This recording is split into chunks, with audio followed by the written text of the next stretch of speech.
Well, what I have to worry about is having a soft spot because I love me some Mina, okay? So anytime she's talking about me and stuff like that, I mean, I got to step back just a little bit, because I got to monitor my tone and all of this other stuff. I got to monitor that because I got to speak to Mina in a very delicate fashion. I'm just until she opens her mouth and then we find out that she can slice and dice everybody up with football like a surgeon, and then all of a sudden you got to get your back up. Mina, I'm going to have to disagree with you here. I'm not going to say it's Mike McCarthy. I know that his clock management has been a question mark on at least 3 occasions this year. I get all of that. But you know what I'm noticing?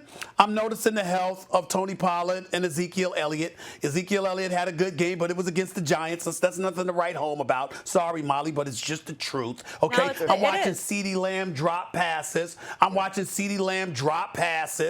watching Dak Prescott look less than his stellar self that he looked like when he was a league MVP candidate the first 6 or 7 weeks of the season. And that's what I'm paying attention to because, see, one of the things, and this is one of the things that I bring this up. Now, Jeff Saturday wouldn't know anything about this because Jeff Saturday, you in Indy and Green Bay. You weren't in a place like Big D where there was distractions. You understand? And not only that, you're a grown man, and the level of focus that you brought to the table every day, Jeff Saturday, I mean, you had nothing to worry about. But these guys here in Dallas, think about this. As I've said this, this is an absolute true story. Mina, Jeff, I am a star in Dallas.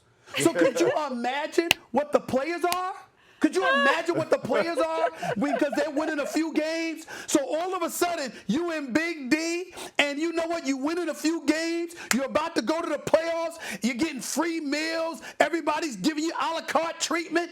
These brothers, focus is an issue. It's an issue. So I brought up the drop passes. I brought up the injuries. I brought up the suspect health. I brought up the lack of production. But what I'm saying to you is combine all of that with the level of focus that might be missing. And we can't rule that out. And I tell you, it's their offense more than Mike McCarthy's clock management. That is my perception. I'm going to say this. As much as I hate to agree with Stephen A., I'm going to agree with Stephen A. right here. And this is why I'm going to agree with him. I think there are excuses in some cases. I think there's reasons in others. When you look at the Dallas Cowboys and their offense, and the struggles that Dak Prescott has had, I would attribute, quote, give you reasons. They've had 17 different O-line combinations throughout the season. Amari Cooper has missed time. CeeDee Lamb has missed time. Ezekiel Elliott's missed time. Dak Prescott himself has missed time. So when you think about the continuity of offensive football, practicing together matters. I think that's the main issue for me is that they haven't had enough time together. Dak missed time in the preseason. He, again, missed time with the calf. So when all these guys come back together, it takes time to find form. I don't think Kellen Moore has done a very good job the last few weeks. To Mina's point, I think Dak actually played better last week. Let me say, though, what I would have preferred to see out of Dak Prescott. When they got to the ozone, which I have no idea what that. I played in the NFL 14. I've never heard ozone. Okay, so whatever the term is, I don't know what it is. That as well. I mean, when he said it, I was like, I don't know what it is. But this is what I do know.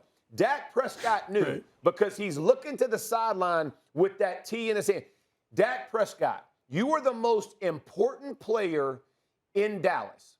Call the timeout. The coach, you're more important than the head coach. At that moment in time, you're on the field. What you say goes. And I played with Peyton Manning. I played with Aaron Rodgers. There are moments when players who are actually on the field have to step up and make that call. And if he ain't going to do it, you're going to do it. Because you really had 2 more shots at that end zone, and it didn't cost you because you're playing a subpar team. You don't want to give up those points against the Green Bay Packers. You don't want to give up those points against the Tampa Bay Buccaneers. You don't want to give up those points against the Los Angeles Rams. Like, there are too many good teams in the NFC where that moment matters. So to Mina's point, I agree with the McCarthy issue. I think Dak should trump that in that type of situation. And unfortunately, he didn't make the call. And maybe he didn't feel like he should, but grow from this situation with what you just saw. If he ain't going to do it, you do it.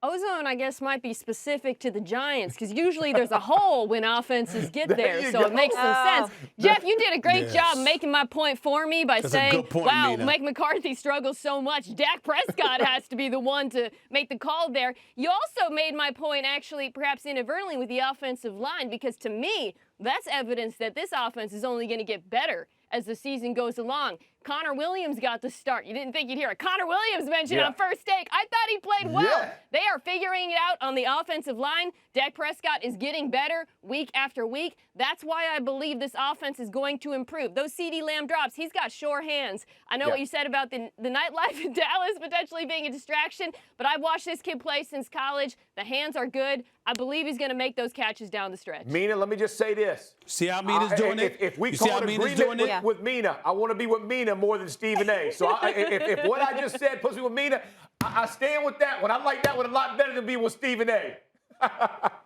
That's fair. I'm just Better telling you odds. right now, Mina gave a very cogent argument. It sounds very pristine, right on point, perfect. But we all know that is not the Dallas Cowboys. So you can say all that all you want to.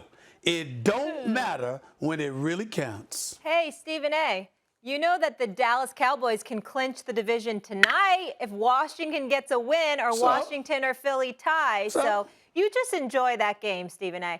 I hope it's enjoyable for you. And it's fine. I'll take all the New York football Giants slander. Listen, the only person who should be bragging right now is Jeff with his Colts, but Daniel Jones is done for the season with that neck injury. What? You've given up on the Giants. You've given up on the Giants so much you don't even have on the we right don't even have a quarterback. We didn't have a quarterback. Now we really don't have a quarterback. But I do wish him a speedy recovery. Thanks for watching ESPN on YouTube. For live streaming, sports, and premium content, subscribe to ESPN+.